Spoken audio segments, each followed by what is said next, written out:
over 3,000 babies changed you as a person?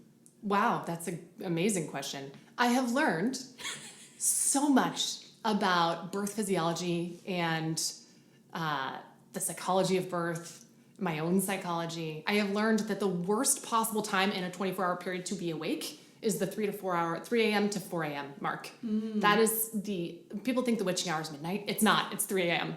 3 a.m. is the worst time to be awake. Hormonally, emotionally, it's just a really tough time. The funny thing is, if you go into spontaneous labor, most babies are born between 2 and 4 a.m.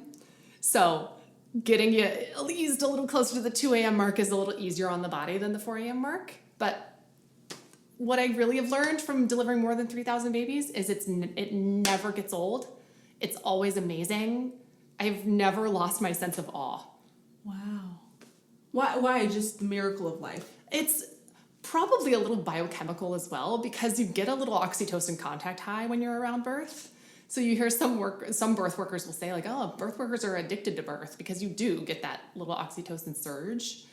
But it just never ceased to amaze me. It's always amazing. What, like birth? The fact that there was 2 people and now there's a 3rd person in the room? Basically, yeah. I also find it very funny that most patients who come into the hospital are admitted either through the front door, through admitting, or through the ER, but babies pop up in the middle of the hospital getting admitted like little ninjas. That just never ceases to make me laugh at 4 a.m. Like, you admit a baby, but they didn't walk in through the door, really. They just sort of pop up in the room as a patient. I don't know. It always makes me laugh. They spawn in the middle of the room. It's very entertaining. Interesting. Yeah. Do you think some babies are cuter than others? This is a really good question, because what I tell people is like, every baby is a precious miracle. But like, it is not unusual for some babes to come out looking like a frog. They're just squished. They come through the birth canal. It's a tough process on them. They may be retaining fluid. So we always say there's certainly some part of every baby that's cute, even if it's just their little feet. Some babies are like, they just are perfect looking and they come out like that. And some babies need a sec to kind of adjust to what their features are going to be like. Interesting. But every baby is a precious miracle. So I'm always most concerned with babies is like pushing on that soft spot of the head. I remember like when my sister was born, they were, like, careful, this little spot right here.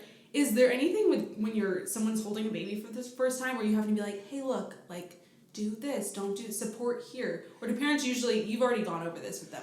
I'll tell you, I've never met a set of parents that was not terrified of handling their baby. Like, most new parents sort of treat a baby as if it's made out of blown glass.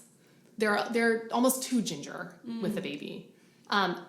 Occasionally you'll see people who need just like maybe a little reminder to support the head, but I think most people understand that you need to support a baby's head and neck. So like what you see most really new parents do is they're very, very ginger. They're holding their own posture really tight, and they're just just understandably amazed at this new being. And there was one time where I had a patient, first babe, and she just didn't have that at all.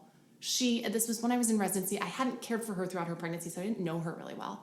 But her baby came out, and she just brought that baby right up to her chest and was giving it a good, strong pat, not in that overly ginger way that I see with new moms.